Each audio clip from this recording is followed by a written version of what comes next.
आत्मने नमः परमात्मने नमः। एक तू सच्चा तेरा ध्यान सच्चा, सत्य दृष्टि आनंदित सृष्टि।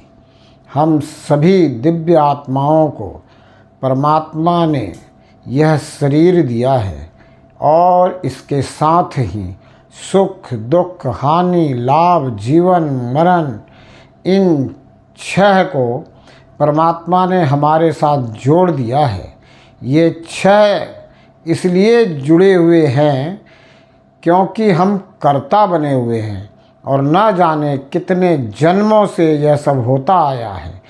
सिर्फ कर्तापन के कारण तो हम आत्माएं इस जन्म में कर्तापन के भाव से ऊपर उठें, अकर्तापन के भाव में आ जाएं। अकर्तापन के भाव का मतलब है हमें इस शरीर रूपी साधन से कुछ नहीं करना। जो परमात्मा करवाए ये ही होने देना है। इसी बात को कबीर कहते हैं, ना मैं किया ना कर सका ना किया शरीर, जो किया सो हरि किया हुआ कबीर कबीर। तो हमें अकर्तापन के भाव में परमात्मा से यही कहना है, जो आप चाहते हो वो करवा लो इस शरीर रूपी साधन से। और हमें परमात्मा से कहना होगा, बहुत हो गई अपनी मर्जी, बहुत कर ली खुदगर्जी, अब चलने दे तेरी मर्जी। तो इसलिए जब तक हम कर्तापन के भाव में रहेंगे, यानी जो कुछ कर्म हो रहे हैं वो हम कर रहे हैं, जब तक ऐसी सोच बनी रहेगी तब तक यह कर्म का भोग बनता रहेगा।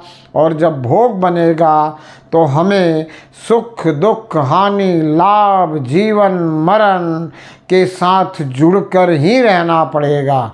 और अगर अकर्तापन के भाव में आ जाएंगे तो कर्म बंधन से मुक्त हो जाएंगे और शरीर रूपी साधन से कर्म तो होगा लेकिन जो परमात्मा करवाएगा वो होगा। इसलिए जब परमात्मा करवाएंगे तो मुझे कोई कर्म बंधन से लेना देना नहीं रहेगा।